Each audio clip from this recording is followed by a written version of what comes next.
അടിപൊളി ഒരു ബീഫ് കറിയാണ് ഇന്ന് സെറ്റാക്കിയിട്ടുള്ളത്. അപ്പോൾ അതിലേക്കുള്ള മസാല ഒക്കെ ഞാൻ തന്നെയാണ് എടുത്തത്. 1/2 കിലോ ബീഫാണ്. മസാല ഒക്കെ എടുത്ത് നല്ലപോലെ ഒന്ന് വറുത്തെടുത്ത് പൊടിച്ചിട്ട് നമുക്ക് മാറ്റി വെക്കാം.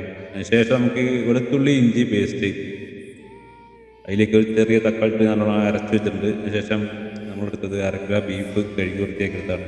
അതിൽ മഞ്ഞൾപ്പൊടി, മുളക് പൊടി, മല്ലിപ്പൊടി, പാകത്തിന് ഉപ്പ്, ചെറിയ നാരങ്ങ കൂടെ പിഴിഞ്ഞിട്ട് നല്ലതുപോലെ മിക്സാക്കി വെക്കുക. അരമണിക്കൂർ റെസ്റ്റ് കഴിഞ്ഞാൽ നമുക്ക് നേരെ ഒരു കുക്കർ എടുക്കുക. അതിലേക്ക് വെളിച്ചെണ്ണ, ഓയിൽ ഏത് വേണമെങ്കിൽ ഒഴിക്കാം.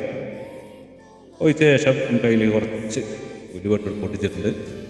പിന്നെ അരിഞ്ഞിട്ട് ഉള്ളി ഇട്ടുകൊണ്ട് നല്ലതൊന്ന് വേവിച്ച് സെറ്റാക്കി എടുക്കുക. പാകത്തിനൊപ്പം ഇട്ട് പിന്നെ കുറച്ച് കറിവേപ്പില ഇട്ടുകൊടുത്തിട്ട് നല്ലപോലെ നടത്തി സെറ്റാക്കി വന്നാൽ നമുക്ക് അരച്ചിട്ട് പേസ്റ്റ് അതിലേക്ക് കൊടുക്കാം.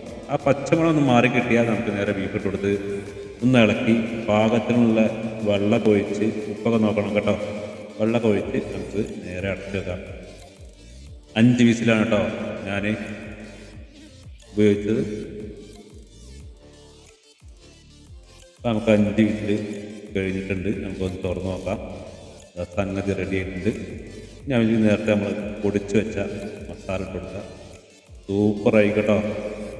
അതിന് ശേഷം നമുക്ക് ഇതാട്ടോ കുറുകി വന്നു പ്ലേറ്റിലേക്ക് മാറ്റി. അപ്പോൾ നിങ്ങൾക്ക് ഫുൾ വീഡിയോ കാണണമെങ്കിൽ താഴത്തെ ലിങ്ക് ഉണ്ട്. അപ്പോൾ അടുത്തൊരു വീഡിയോ ആയി വരുന്നതായിരിക്കും. Bye bye.